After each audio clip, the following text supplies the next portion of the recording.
2-3 തുരുപ്പന്നിട് നോക്കിക്കോ.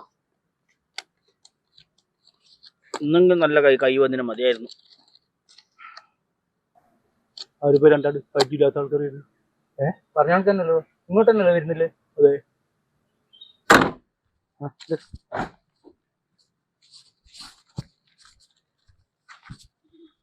നമസ്കാരം, ഞാൻ വരുന്നത് കാസർഗോഡ് നിന്നാണ്. ഞാൻ എന്നെന്നും ഓർമ്മ എന്നൊരു പുതിയ ഷോപ്പ് കാസർഗോഡ് ഓപ്പൺ ആകുന്നുണ്ട്. അതിന്റെ പരസ്യ പ്രചരണത്തിനകത്ത് ഞങ്ങളുടെ പ്രൊമോഷന് വേണ്ടി ഞങ്ങൾ വന്നതാണ്. ഇത് എന്റെ ക്യാമറമാൻ പപ്പൻ. ഓണം നമുക്ക് അടിച്ചു പൊളിക്കണ്ടേ? പിന്നെ ഹാപ്പി ആണല്ലേ? ചേട്ടൻ അത്യാവശ്യം കുടിക്കുവോ? അത്യാവശ്യം ഓണത്തിന്. ചേട്ടൻ അങ്ങനെയൊന്നുമില്ല, കുറച്ച്. അല്ലേ? ചേട്ടൻ നമ്മുടെ വണ്ടി നിറയെ സാധനങ്ങളാണ്, കിറ്റുകളാണ്. ഓണക്കിറ്റ്, മുണ്ട്, അതുപോലെ വീട്ടിലേക്ക് നിത്യോപയോഗ സാധനങ്ങളാണ് നമ്മൾ വണ്ടിയിനകത്തില് കമ്പനി കൊടുക്കുന്നതാണ് പ്രൊമോഷന്റെ ഭാഗമായിട്ട്. അപ്പൊ 3 ചോദ്യമാണ് ഞാൻ നിങ്ങളുടെ അടുത്ത് ചോദിക്കാൻ പോകുന്നത്. 2 ചോദ്യം നിങ്ങളുടെ അടുത്ത് ഞാൻ ചോദിക്കും, 1 ചോദ്യം നിങ്ങൾ എൻ്റെ അടുത്ത് ചോദിക്കും.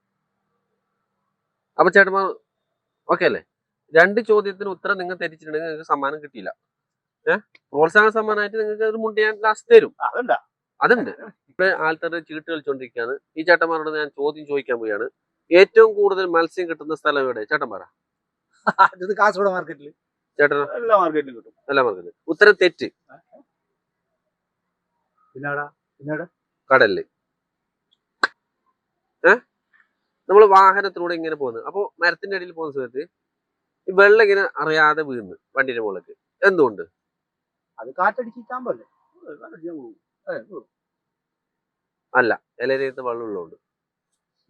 2 ഉത്തരം പോയി. സമ്മാനമില്ല. ഈ സമ്മാനമില്ല. അപ്പൊ അടുത്ത 3ാമത്തെ ചോദ്യം നിങ്ങൾ എൻ്റെ അടുത്ത് ചോദിക്കാൻ പോയെന്ന് പിടിച്ചോ. 3ാമത്തെ ചോദ്യം നിങ്ങൾ എൻ്റെ അടുത്ത് ചോദിക്കുന്നത് എന്താന്ന് വെച്ചാല്, നിങ്ങൾ ആരെയാണ് ചെറുപ്പകാലത്ത് പ്രണയിച്ച ആളെ പേര് ഞാൻ പറയും. നിങ്ങൾ കണ്ണ് ചിമ്മിയിരിക്കണം. നിങ്ങളെ അച്ഛൻ്റെ അമ്മയുടെ പേരൊക്കെ ഞാൻ പറയും. നിങ്ങളും 2 പേരും ഒന്നും ചെയ്യണ്ട. നിങ്ങളെ കയ്യിലെ പൈസ ഇവിടെ വെക്കുക. എത്രയാണോ പൈസ വെക്കുന്നത്, 1000 റുപ്യ നിങ്ങൾക്ക് കിട്ടുന്ന ഡബിൾ 4000 കിട്ടും. അപ്പൊ കുറച്ച് കൂടുതലേ കുറിയിലെ പൈസ ഇന്ത്യയിലും എൻ്റെ 1000 റുപ്യ മേടിക്കാൻ പറ്റിയ ഒരു 5000 റുപ്യ ഉണ്ട്, അത്രേ ഇല്ലു. ഞാൻ ഇന്നലെ കുറിയെടുത്ത് ഒരു 50,000 റുപ്യ കിട്ടി തന്നിട്ടുണ്ട്. അത് ഞാനിവിടെ വെക്കുന്നത്. കിട്ടിയാലും 1 ലക്ഷം അല്ലേ? പിന്നെ എന്റെ കാര്യം ജീവുണ്ടെങ്കിൽ അയാൾക്ക് പറയാൻ കഴിയാം. എന്റെ ജന്മത്തിൽ പിടിക്കാൻ പറ്റില്ല.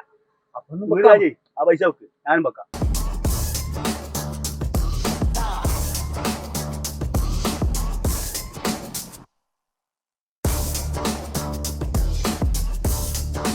കഴിഞ്ഞാല് ഓണം അടിപൊളിയാക്കണം തീർച്ചയായിട്ടും. അപ്പൊ നമ്മുടെ ചേട്ടൻ ഇവിടെ പൈസ വെച്ചിരിക്കുകയാണ്. എത്രയാണ് ചേട്ടൻ പൈസ വെച്ചിട്ടുള്ളത്? 55,000 റുപ്യ. 55,000. ഇതാ 55,000 റുപ്യ ചേട്ടൻ വെച്ചിട്ടുള്ള ഈ പൈസ ഇവിടെ വെക്കുന്നത് 1,10,000. 1,10,000 തരും. ചേട്ടൻ 10 സെക്കൻഡ് കണ്ണടച്ചിരിക്കണം.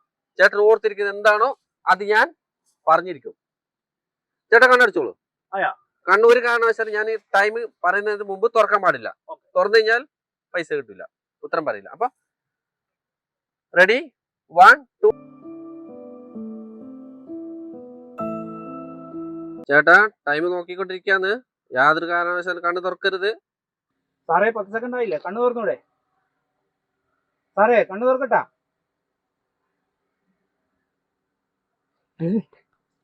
എല്ലാം പോയിരാ. പൈസയില്ല, ആളുമില്ല. എടുക്കണ്ടല്ലോ പൈസ. എന്താ ഭഗവാനെ,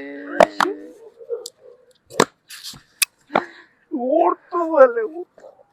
പിള്ളേർക്ക് ഡ്രസ് എടുക്കണം, എന്തെല്ലാം ഉദ്യമം വിചാരിച്ചിട്ട് കുറിയെടുത്തത്. ഇപ്പൊ നഷ്ടത്തിന് കുറിയെടുത്തത്. അതെ, 1000 റുപ്യ മേടിക്കാൻ വേണ്ടിട്ട് 5000 പന്നിനെ